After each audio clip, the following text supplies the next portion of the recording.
میرے نبی نے کہا میں نے جہاں بیٹی دی پہلے آسمان سے فرشتہ آیا، میں نے جہاں شادی کی پہلے آسمان سے فرشتہ آیا۔ حضرت فاطمہ کے لیے ابو بکر پیغام لائے، انکار کر دیا۔ عمر پیغام لائے، انکار کر دیا۔ علی پیغام لائے، جبریل آ گئے کہ اللہ فرما رہے ہیں فاطمہ علی کی ہے۔ کہ یا رسول اللہ، آ کے بولے نہیں، چپ۔ آپ نے کہا علی کیسے آئے؟ چپ۔ پھر آپ نے خود کہا فاطمہ کے رشتے کے لیے آئے ہو؟ کہا جی ہاں۔ تو آپ نے کہا انشاءاللہ۔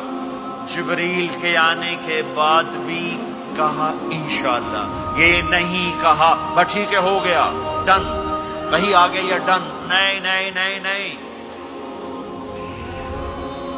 آپ اٹھ کے گھر چلے گئے، علی باہر نکل گئے، باہر صحابہ کھڑے تھے، کہنے لگے کیا ہوا؟ علی کہنے لگے انکار ہو گیا۔ وہ کہنے لگے کیسے؟ کہ کچھ کہا ہی نہیں۔ عبد الرحمن بن عوف کہنے لگے کچھ کہا تھا؟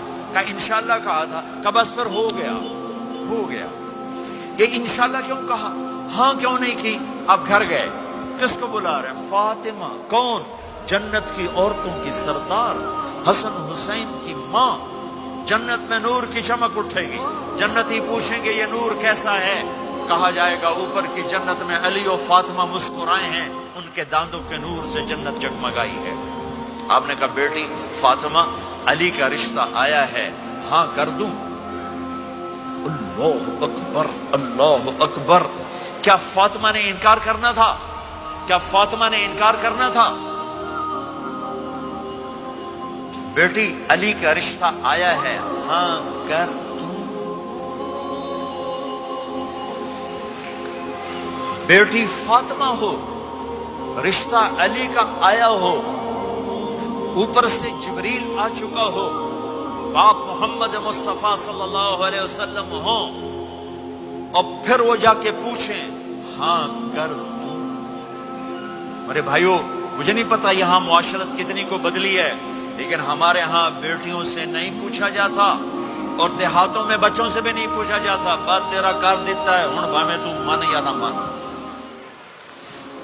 تمہاری بیٹی کا حق ہے کہ وہ کہے میں کروں گی، میں نہیں کروں گی۔ تمہارے بیٹے کا حق ہے وہ کہے میں کرتا ہوں، میں نہیں کرتا۔ اللہ کے واسطے ماں باپ سے کہتا ہوں جبر مت کرو، جبر مت کرو۔ بچوں سے کہتا ہوں اللہ کے واسطے لو میرج کے چکر میں مت پڑو، یہ دھوکہ ہے، یہ خواب ہے۔